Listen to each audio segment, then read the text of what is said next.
National youth festival 2026 के सभी हमारे जितने युवा प्रतिभागी हैं, यहाँ मौजूद अन्य अधिकारियों और हमारे मीडिया के मित्रों, सबसे पहले तो मैं आप सभी को विकसित Bharat young leaders dialogue competition में आप सभी के परफॉर्मेंस, जो भी परफॉर्मेंस रहा है बहुत शानदार रहा है, उसके लिए मैं आप सभी को अपनी तरफ से बधाई देता हूं।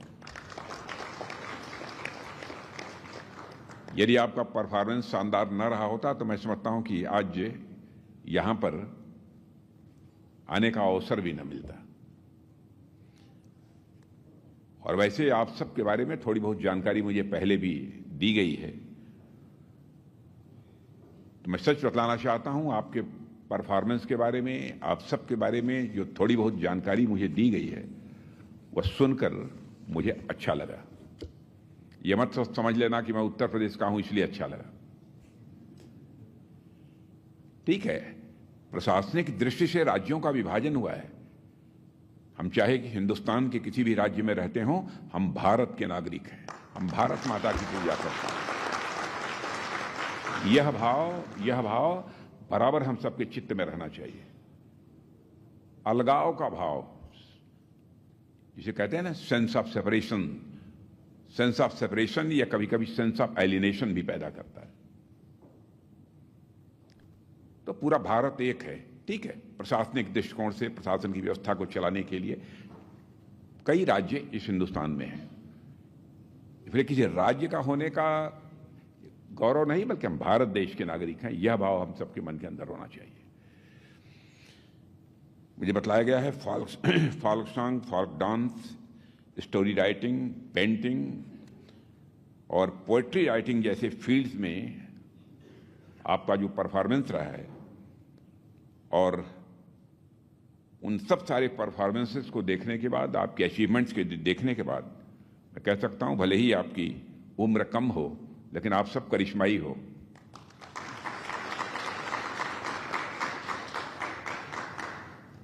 आते ही जब आप सब खड़े थे, जब ग्रुप फोटोग्राफ होने वाला था, तो मैं आते ही दरवाजे से ही आप सबके चेहरे की ओर देखा।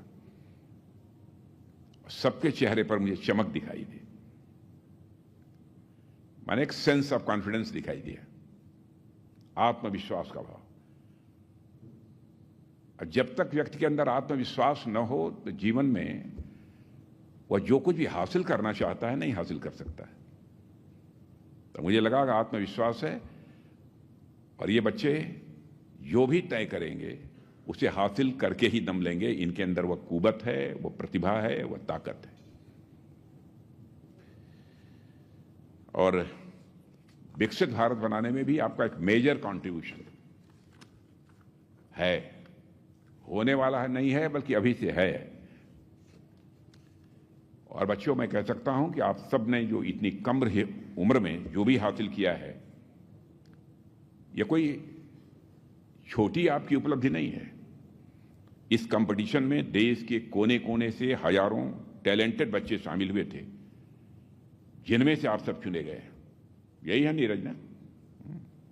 और यह दिखाता है कि आपके अंदर नॉलेज और विजडम तो है ही, साथ ही लीडरशिप, इनोवेटिव थिंकिंग और नेशन बिल्डिंग के प्रति आपके अंदर एक जबरदस्त जज्बा है, जुनून है। बच्चों, चूंकि आप सब यहां पर आए हैं, आपसे भेंट हो रही है, तो मेरा यह कर्तव्य बनता है कि मैं आप सबसे बड़ा होने के नाते कुछ बातें जो मुझे लगती हैं कि बच्चों को बतलानी चाहिए, वो भी मैं कहना चाहूंगा। पब्लिक लाइफ में रहते हुए भी लगभग उत्तर प्रदेश में बहुत सारे बच्चे जानते हो कि नहीं पहले से? अब तुम लोग कितने लोग जानते हैं? हाथ उठाओ पहले से। सब जानते हो, चलो अच्छा। बहुत लंबा समय गुजर गया इस सार्वजनिक जीवन में, पब्लिक लाइफ जिसे बोलते हैं, उसको सार्वजनिक जीवन, राजनीतिक जीवन, जो भी कहो। हमारे भी कई अनुभव रहे हैं इस सार्वजनिक जीवन में, और ऐसे भी अनुभव रहे हैं जिनको जिंदगी में कई बार मैंने उसको टेस्ट करने की भी कोशिश की है, और टेस्ट करने के बाद मुझे यह लगा कि नहीं, इसे जीवन में अपनाना चाहिए। वही बातें आप सबसे करूंगा। और जब मैंने पब्लिक लाइफ की शुरुआत की तो उस समय कमोबेश आप ही सबकी उम्र रही होगी, और मैं बहुत ही, अब नहीं कहूंगा नहीं तो मीडिया वाले पकड़ लेंगे मैंने लगभग स्टूडेंट लाइफ से ही राजनीति का सिलसिला, राजनीति का क्या कहेंगे, मैंने एक्टिविटीज स्टूडेंट्स की जो होती है, यूनियन और ये और वो, स्ट्राइक और वो सब शुरू हो गया था, और फिर धीरे धीरे पॉलिटिक्स में हम लोग आ गए। और बहुत ज़्यादा कोई सपोर्ट नहीं था, आप ही जैसे हम भी थे, और करते करते करते आज हम लोग यहाँ गए। लेकिन एक चीज मन के अंदर रही,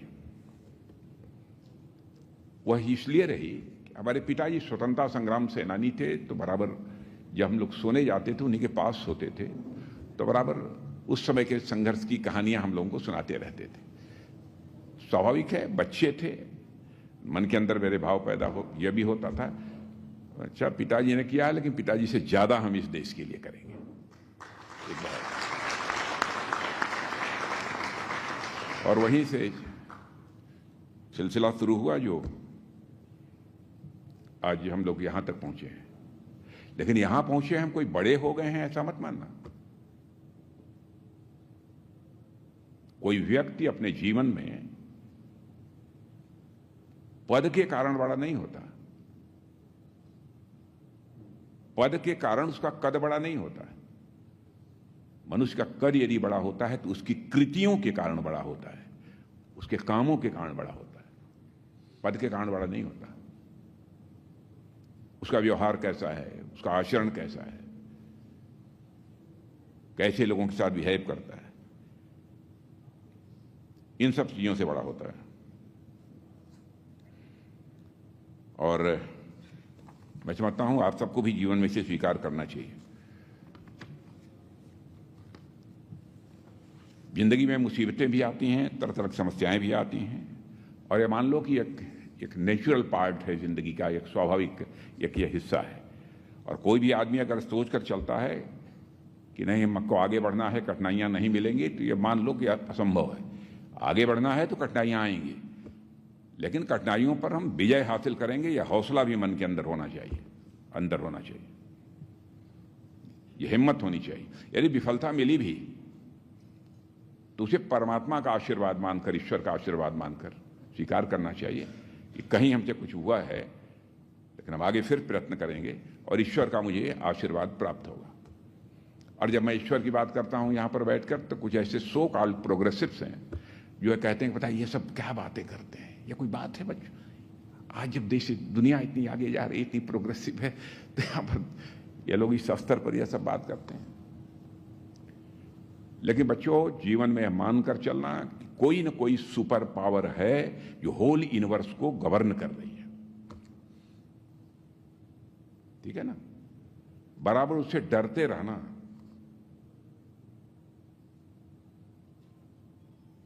ये मत सोचना कि हम जो कर रहे हैं कोई देख नहीं रहा है, कोई न कोई देख रहा है।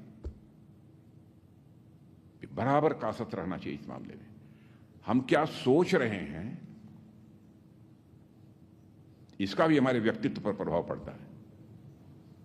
नेगेटिविटी, नकारात्मकता हमारे अंदर यदि पैदा हुई तो आप समझ लो कि हम बहुत कुछ नहीं कर पाएंगे। इंट्रोस्पेक्ट करो। नेगेटिविटी यदि अंदर पैदा हो रही है तो समझ जाओ कि कहीं न कहीं कुछ गड़बड़ है। कैसे हमारे अंदर पॉजिटिविटी पैदा हो, अच्छी अच्छी बातें हम सोचें, लोगों के प्रति अच्छा भाव मेरे मन के अंदर पैदा हो। आपके यहां चाय पिलाने वाला कोई है, पानी देने वाला कोई है, झाड़ू लगाने वाला ये है, उसके प्रति भी सम्मान का भाव होना चाहिए। मैंने कभी लोग मान लेते हैं हम लाट साहब हैं, कोई लाट साहब नहीं होता जी।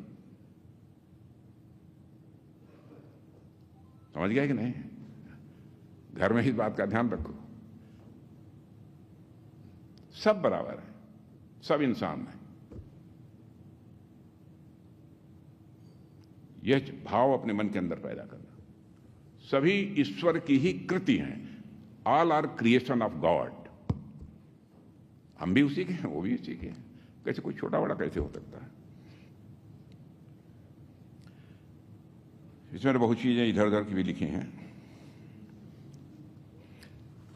और सब कभी कोई कामयाबी नहीं मिलती है तो मैं समझता हूं कि घबराना नहीं चाहिए, क्योंकि ज़िंदगी में चैलेंजेस आते रहेंगे, प्रॉब्लम्स आती रहेंगी, लेकिन उसको बहुत हल्के तरीके से लेना चाहिए, कोई घबराना नहीं चाहिए। अरे आज आई है प्रॉब्लम तो कल कुछ अचीव भी करेंगे, ये तय है। आज कष्ट मिला है तो कल तो सुख मिलने वाला है। ये तो नेचर्स इटर्नल लॉ है, ये प्रकृति का शाश्वत नियम है कि आज मैं कष्ट में हूं तो कल सुख होगा। आज सुख में हूं तो मानकर चलो कि कल भी कोई न कोई कष्ट या कोई तकलीफ आने वाली है, यह भी मन के अंदर रहना चाहिए भाव, और उसे घबराना नहीं चाहिए। और यह भी मानकर चलो कि जो भी समस्याएं आती हैं वो अपने साथ एक संदेश लेकर आती हैं। वो हमारी देखती हैं कि यह व्यक्ति कितना वीक है, कितना कमजोर है, इसके अंदर जो प्रिपरेशन करने चाहिए उसकी कितनी कमी है। और इसीलिए अगर हम खुले मन से देखें तो हर डिफिकल्टी हमें थोड़ा सा मैच्योर और थोड़ा स्ट्रांग बना देती है। और आप सब अपने जीवन के बहुत ही प्रारंभिक फेज से, स्टार्टिंग फेज के दौर से गुजर रहे हो आप लोग, और स्वाभाविक है कि ज़िंदगी में ऐसे चैलेंजेज आएंगे ही। और बराबर अपने दिमाग में एक बात ये फिक्र रखना, परिस्थितियों से घबराना मत और ये मान कर चलना, I am bigger than my circumstances, मैं अपनी परिस्थितियों से मैं बड़ा हूं। यह भाव लेकर चलो। और कभी कोई चैलेंज आता है तो बोझ मत मानना, परेशान मत होना, मुस्कुराते रहना और ऊपर वाले को ध्यान रखना। ऊपर वाले का ना सर्वव्यापी है, उसको मत भूलना। और मैं समझता हूं ऐसे अवसर आते हैं तो कुछ लेकर आते हैं। कठिनाइयां भी पैदा होती हैं तो मान लो कठिनाई इसलिए पैदा हुई है, प्रॉब्लम इसलिए हमारे सामने खड़ी हुई है कि भविष्य में हमको कुछ परमात्मा देने वाला, हासिल होने वाला है। और इसमें बहुत इधर उधर की बातें लिखी हैं। Artificial intelligence, quantum computing, biotechnology, space research जैसे नए फील्ड्स ओपन हो रहे हैं, इसलिए आपको भी मल्टी डिसिप्लिनरी लर्निंग्स को भी अपने जीवन में अपनाना चाहिए। इन सब सारी चीज़ों के बारे में जिसकी चर्चा की है मैंने, किताबों से सीखिए और प्रैक्टिस से सीखिए, लेकिन अपनी गलतियों से भी सीखिए, और सबसे बढ़कर अपने बड़ों के अनुभवों से भी सीखिए। यह मत समझना कि हमने ये से सीख लिया अब मैं परफेक्ट हूं, ये कभी मत मानना। और अपनी जिंदगी में चाहे कितनी भी बड़ी ऊंचाइयों को छू लेना, लेकिन बच्चों आज मैं बतला रहा हूं उसको ध्यान रखना, घर जाना बल्कि सामने लिख लेना, अहंकार मन में पैदा नहीं होना चाहिए।